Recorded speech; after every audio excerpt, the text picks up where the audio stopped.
നമ്മൾ സംസാരിക്കാൻ പോകുന്ന വിഷയം എന്ന് പറഞ്ഞാൽ നമ്മുടെ ശരീരത്തിൽ ഏറ്റവും അനിവാര്യമായിട്ട് വേണ്ടുന്ന ഒരു ന്യൂട്രിയൻസിനെ കുറിച്ചാണ്. പണ്ടത്തെ കാലത്ത് കൂട്ടല്ല, പണ്ടുള്ള ആൾക്കാരെല്ലാം നമ്മുടെ വീട്ടിൽ കിട്ടുന്ന ഭക്ഷണങ്ങൾ അല്ലെങ്കിൽ കിഴങ്ങ് വർഗ്ഗങ്ങൾ അങ്ങനെയുള്ള പ്രകൃതിദത്തമായിട്ടുള്ള ഭക്ഷണങ്ങളായിരുന്നു കൂടുതലും കഴിച്ചുകൊണ്ടിരുന്നത്. ഇപ്പോഴത്തെ കാലത്തെന്ന് പറഞ്ഞാൽ കൂടുതലും മായങ്ങളും അതേകൂട്ട് തന്നെ ഫുള്ള് കെമിക്കലും എല്ലാം വരുന്നത് കാരണം നമുക്ക് അനിവാര്യമായിട്ടുള്ള ന്യൂട്രിയൻസ് നമുക്ക് കിട്ടുന്നില്ല. അപ്പോൾ അതിൽ ഒന്നാണ് ഒമേഗ ഫാറ്റി ആസിഡ്സ്.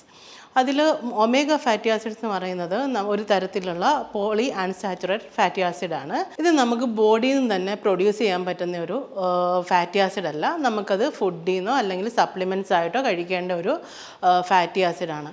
അത് കൊണ്ട് നമുക്ക് എന്തെല്ലാം പ്രയോജനങ്ങളാണ് നമ്മുടെ ബോഡിക്ക് ഉണ്ടാകുന്നത്. അത് ലിവറിൻ്റെ ഹെൽത്ത്, അതേ കൂട്ട് തന്നെയാണ് ഹാർട്ട്, നമ്മുടെ ബോഡിയിലുള്ള എല്ലാ ഫങ്ഷൻസും മെയിൻറ്റെയിൻ ചെയ്യാൻ വേണ്ടിയിട്ട്, ഫങ്ഷൻസ് പ്രോപ്പറായിട്ട് നടത്താൻ വേണ്ടിയിട്ട് ക്രൂഷ്യൽ റോൾ വഹിക്കുന്ന ഒരു ഇതാണ് ഒമേഗ ഫാറ്റി ആസിഡ്സ്. ഞാൻ doctor Vidya Prasanna, Prana nature cure hospital, naturopathy physician, Kollam.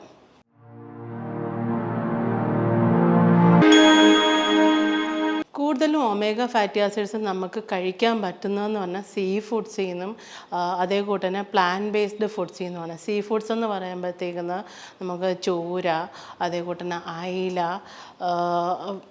കൂടുതലും എണ്ണമയം കൂടുതലുള്ള അതേപോലെ സാമൺ ഫിഷ്, ഇതിനകത്തൊക്കെ എന്ന് പറഞ്ഞാൽ നമുക്ക് ഒമേഗ ഫാറ്റ് സീ ഫുഡിൽ നിന്ന് കഴിക്കാൻ പറ്റുന്നത്. പ്ലാന്റ് ബേസ്ഡ് ഫുഡ്സ് എന്ന് പറയുമ്പോൾ നമുക്ക് chia seeds, walnuts, soybean, means soya products, നമുക്ക് സോയ ചങ്ക് കഴിക്കാം. അതേപോലെ ടോഫൂസ്, ഇതെല്ലാം നമുക്ക് നമ്മുടെ ഫുഡിൽ ഇൻക്ലൂഡഡ് ആക്കാം. ഇത് നമ്മുടെ ബോഡിയുടെ ഹെൽത്തിനെ എങ്ങനെ എഫക്റ്റ് ചെയ്യുന്നതുകൊണ്ട് നമുക്ക് സഹായിക്കുമെന്ന് പറഞ്ഞു കഴിഞ്ഞാൽ ബ്രെയിൻ ഹെൽത്തിന് നല്ല രീതിക്ക് ഹെൽപ്പ് ചെയ്യും.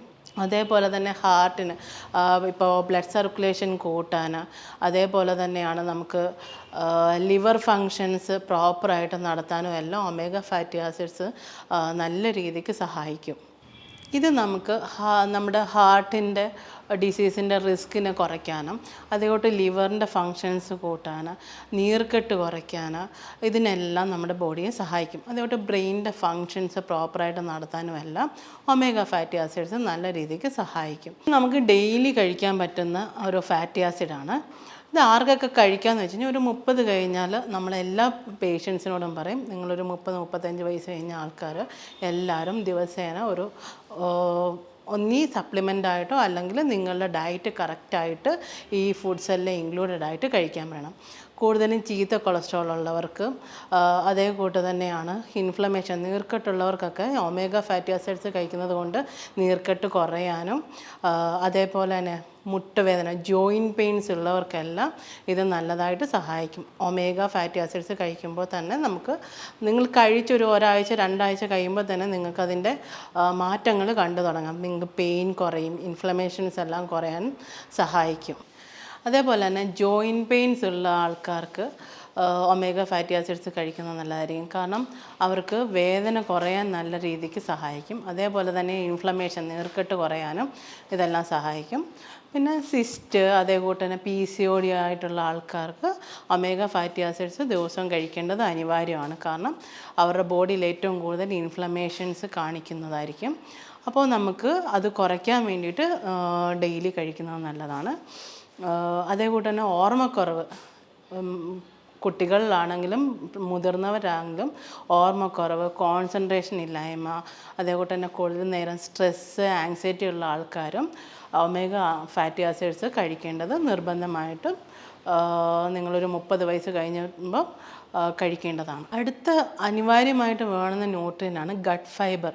ഓക്കെ, എന്താണ് ഗട്ട് ഫൈബർ? നമ്മുടെ കുടലിലെ ബാക്ടീരിയ ആരോഗ്യം കൂട്ടാനും, നമ്മുടെ കുടലിലെ നല്ല ബാക്ടീരിയയുടെ ആരോഗ്യം കൂട്ടാനും അളവ് കൂട്ടാനും സഹായിക്കുന്ന ഫുഡ്സാണ് ഗട്ട് ഫൈബർ. ഓക്കെ, ഇതിൽ 2 തരമുണ്ട്, സോലുബിളും ഉണ്ട്, ഇൻസോലുബിളും ഉണ്ട്. സോലുബിൾ എന്ന് പറഞ്ഞാൽ വെള്ളത്തിൽ അലിഞ്ഞു ചേരുന്നതും. ഇതെന്തിനെല്ലാം സഹായിക്കുന്നു എന്ന് പറഞ്ഞു കഴിഞ്ഞാൽ നമ്മുടെ ബ്ലഡ് ഷുഗർ ലെവൽ കൺട്രോൾ ചെയ്യാനും, കോൺസ്റ്റിപ്പേഷന്, ഇപ്പം മലബന്ധമുള്ള ആൾക്കാർക്കാണെങ്കിലും മലബന്ധം കുറയ്ക്കാനും, അതേ കൂട്ട് തന്നെ നമ്മുടെ ദഹന പ്രക്രിയ ശരിയാക്കാനുമെല്ലാം സോലുബിൾ ഫൈബേഴ്സ് സഹായിക്കുന്നതാണ്. ഇൻസോലുബിൾ ഫൈബേഴ്സ് എന്ന് പറയുമ്പോൾ അത് നമുക്ക് നമ്മുടെ ബവൽ മൂവ്മെൻറ്റ്സ് റെഗുലറായിട്ട് ഹെൽപ്പ് ചെയ്യാനും അതേകൂട്ട് തന്നെ ബൾക്കായിട്ട് സ്റ്റൂൾ പ്രൊമോട്ട് ചെയ്യാനും എന്ന് വെച്ച് കഴിഞ്ഞാൽ ചില ആൾക്കാർക്ക് ടോയ്ലറ്റിൽ പോയിരിക്കുന്ന സമയത്ത് മതിയായിട്ട് മലം പോവാറില്ല.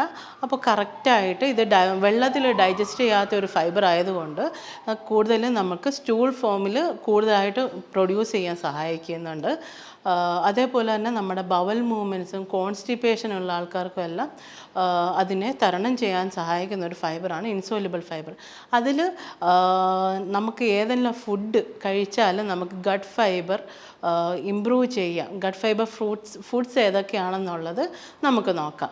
അതിലൊന്നാണ് വാഴക്കൂമ്പ് കഴിക്കുന്നതിലാണ്. അതേപോലെ തന്നെയാണ് വാഴപ്പിണ്ടി നമുക്ക് തോരൻ വെച്ച് കഴിക്കാം. ഇല്ലാന്നുണ്ടെങ്കിൽ നമുക്ക് ജ്യൂസാക്കി രാവിലെ വെറും വയറ്റിൽ കഴിക്കുന്നത് നല്ലതാണ്. അതേ കൂട്ട് തന്നെയാണ് പ്രീബയോട്ടിക് ആൻഡ് പ്രോബയോട്ടിക് ഫുഡ്സ്. തൈര്, യോഗട്ട്, വെളുത്തുള്ളി, ഇഞ്ചി ഇങ്ങനെയുള്ള ആഹാരങ്ങളെല്ലാം കഴിക്കുന്നതും ഗട്ടിൻ്റെ ഹെൽത്ത് കൂട്ടാൻ നല്ല ഒരു റെമഡിയാണ്.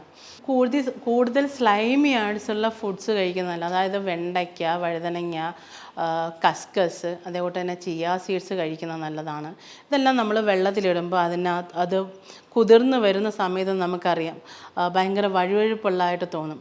അപ്പോൾ അത് ആ വഴുവഴുപ്പ് നമ്മുടെ കുടലിൽ നല്ല ബാക്ടീരിയ ഉണ്ടാക്കാൻ സഹായിക്കും. അതേപോലെ തന്നെയാണ് എല്ലാവരും പറയും ഒരുപാട് കഫെയിൻ കഴിക്കരുതെന്ന്. ബട്ട് നമുക്ക് കാപ്പി കുടിക്കരുത്, കട്ടൻ ചായ കുടിക്കുന്നത് നല്ലതാണ്. കട്ടൻ ചായ കഴിക്കുമ്പോൾ നമ്മൾ അധികം പഞ്ചസാര ഒന്നും ചേർക്കാതെ നമുക്കതിന് പകരം ശർക്കരയോ അല്ലെങ്കിൽ കരിപ്പട്ടിയോ ചേർത്ത് നമുക്ക് കട്ടൻ ചായ കുടിക്കുന്നത് നല്ല രീതിക്ക് നമുക്ക് കോൺസ്റ്റിപ്പേഷനോ അല്ലെങ്കിൽ ഗട്ടിലെ ഫൈബർ ഇതുണ്ടാക്കാനും നല്ലൊരു റെമഡിയാണ്. ഗട്ട് ഫൈബർ റിച്ച് ഫുഡ്സിൽ നമുക്ക് ഫ്രൂട്ട്സിൽ നോക്കുകയാണെങ്കിൽ നമുക്ക് പിയേഴ്സ് കഴിക്കാം. എന്ന് വെച്ച് കഴിഞ്ഞാൽ സബർ ചില്ലി, ആപ്പിള്, പഴത്തിന് നല്ലതായിട്ട് സ്ലൈമി. അതെന്ന് വെച്ച് കഴിഞ്ഞാൽ നമുക്ക് നേന്ത്രപ്പഴം ഒഴിവാക്കിയിട്ട് കൂടുതൽ നല്ലതായിട്ട് പാളയംകുടം പഴം കഴിക്കുന്നത് നല്ലതാണ്. അതേപോലെ തന്നെ കദളിപ്പഴം ഒഴിവാക്കുന്നത് നല്ലതാണ്. പാളയംകുടം പഴം, റോബസ്റ്റ അങ്ങനെയുള്ള കുറച്ച് സ്ലൈമി ആയിട്ടുള്ള പഴങ്ങൾ കഴിക്കുന്നത് നല്ലതാണ്. അതേകൂട്ട് തന്നെ ബെറീസ് നമുക്ക് ഇൻക്ലൂഡ് ചെയ്യാം. അതേപോലെ തന്നെയാണ് ബ്രോക്കോളി, ക്യാരറ്റ്, സ്വീറ്റ് പൊട്ടറ്റോ, കൂടുതലും പച്ചക്കറികൾ എന്ന് പറഞ്ഞാൽ ഗ്രീൻ ലീഫി വെജിറ്റബിൾസ്. അതിൽ സ്പിനാച്ച് വരും. നമുക്ക് ചീര ഐറ്റംസ് എല്ലാം കഴിക്കുന്നത് നല്ലതാണ്. മുരിങ്ങയില എല്ലാം കഴിക്കുന്നത് നല്ലതാണ്. അതേകൂട്ട് തന്നെയാണ് നമുക്ക് ചുവന്ന അരി, മട്ടരി, റെഡ് റൈസ് എന്ന് പറയും, അത് കഴിക്കുന്നത് നല്ലതാണ്. അതേപോലെ തന്നെ ബാർലി, ഓട്സ് ഇതെല്ലാം കഴിച്ചെന്നാൽ തന്നെ നമുക്ക് നമ്മുടെ ഗട്ടിൻ്റെ പ്രോബ്ലമുള്ള ഒരുവിധം എല്ലാ ന്യൂട്രിയൻസും ഈ തരം ഫുഡിൽ നിന്നെല്ലാം നമുക്ക് കിട്ടുന്നതാണ്. നമുക്ക് അടുത്തതായിട്ട് വേണ്ടുന്ന ഇമ്പോർട്ടൻ്റ് ആയിട്ടുള്ള ന്യൂട്രിയൻ എന്ന് പറയുന്നത് മഗ്നീഷ്യമാണ്. മഗ്നീഷ്യം നമ്മുടെ ബോഡിയിൽ എങ്ങനെയെല്ലാം ഹെൽപ്പ് ചെയ്യുമെന്ന് നമുക്ക് നോക്കാം. മഗ്നീഷ്യത്തിൻ്റെ റോൾ എന്താണെന്ന് വെച്ചാൽ നമ്മുടെ ബോഡിയിൽ ഇപ്പോൾ ചില ആൾക്കാർക്ക് ബ്ലോട്ടിങ് ഉണ്ടാവാറുണ്ട്. ചില ആൾക്കാർ പറയും ഡോക്ടറെ എനിക്ക് എന്തെങ്കിലും ഫുഡ് കഴിച്ച് കഴിഞ്ഞാൽ ഭയങ്കരമായിട്ട് വയറ് വീർക്കലുണ്ട്, ചില സമയത്ത് ഭയങ്കരമായിട്ട് നെഞ്ചെരിച്ചിലുണ്ട്, പുളിച്ചത് കെട്ടലുണ്ട്, ഇതെല്ലാം പറയാറുണ്ട്. അതേപോലെ തന്നെയാണ് നമ്മുടെ മസിൽസ്, ഇൻറ്റസ്റ്റൈനൽ മസിൽസ്, കുടലിലെ ഭിത്തി, അതിന് നല്ലൊരു പോഷകം കിട്ടണമെന്നുണ്ടെങ്കിൽ മഗ്നീഷ്യം റിച്ച് ഫുഡ്സ് നമ്മൾ കഴിക്കണം. അതേപോലെ തന്നെയാണ് ഇൻഫ്ലമേഷൻ കുറയ്ക്കാനും മഗ്നീഷ്യത്തിൻ്റെ റോള് ഭയങ്കര ഒരു പ്രധാനമായിട്ടുള്ളൊരു ഘടകമാണ്. അതേപോലെ തന്നെയാണ് ഉറക്കക്കുറവ് ഉള്ളവർക്കും മഗ്നീഷ്യം അടങ്ങിയ ഫുഡ്സ് കഴിക്കാം. അപ്പോൾ ഏതെല്ലാം ഫുഡാണെന്ന് നോക്കാം നമുക്ക്. അതിലൊന്നാണ് ക്യുനോവ.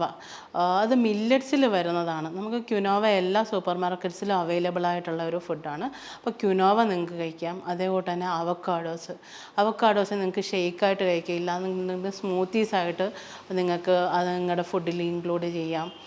അതേകൂട്ട് തന്നെയാണ് ഫാറ്റി ആസിഡ്സ് ആയിട്ടുള്ള സീ ഫുഡ്സ്. അത് വെച്ച് കഴിഞ്ഞാൽ ഫിഷസിൽ വരുവാണെങ്കിൽ നിങ്ങൾക്ക് സാമൺ ഫിഷ് യൂസ് ചെയ്യാം, ട്യൂണ, ഇല്ലാന്നുണ്ടെങ്കിൽ അയില, അങ്ങനെയുള്ള ഫുഡ്സ് എല്ലാം നിങ്ങൾക്ക് ഇതിൽ ഇൻക്ലൂഡഡ് ആക്കാം. അതേപോലെ തന്നെയാണ് നമുക്ക് സ്പിനാച്ച് കഴിക്കുന്നത്. ഇപ്പം നിങ്ങൾക്ക് ഈസി ആയിട്ട് മാഗ്നീഷ്യം റിച്ച് ഫുഡ്സിൽ നിങ്ങൾക്ക് ഇൻക്ലൂഡ് ചെയ്യാൻ ഞാനൊരു സ്മൂത്തി ആയിട്ട് പറഞ്ഞുതരാം. നിങ്ങൾക്കതിൽ സ്പിനാച്ച് ഇൻക്ലൂഡ് ചെയ്യാം.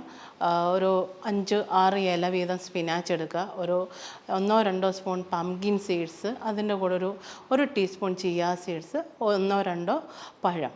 ഇത് എല്ലാം കൂടി നമുക്ക് നല്ല രീതിക്ക് മിക്സിയിലിട്ട് അടിച്ചതിന് ശേഷം 1-2 ടേബിൾ സ്പൂൺ നമുക്ക് യോഗട്ട് ചേർക്കാം. യോഗട്ട് ചേർത്തിട്ട് ഒന്നും കൂടി ബ്ലെൻഡ് ചെയ്ത് ഒരു 250 ml വീതം രാവിലെ വെറും വയറ്റിൽ കഴിച്ചാൽ തന്നെ നമുക്ക് നമ്മുടെ ഗട്ടിനെ ഇമ്പ്രൂവ് ചെയ്യാൻ പറ്റുന്ന ഒരു റെമഡിയാണ്. ന്യൂട്രീഷനുമായി ബന്ധപ്പെട്ട് നിങ്ങൾക്ക് എന്തെങ്കിലും സംശയങ്ങളോ കാര്യങ്ങളോ ഉണ്ടെങ്കിൽ താഴെ കാണുന്ന നമ്പറിൽ നിങ്ങൾക്ക് വിളിക്കാവുന്നതാണ്. അടുത്തൊരു ടോപ്പിക്കുമായി വരുന്നത് വരെ നന്ദി, നമസ്കാരം.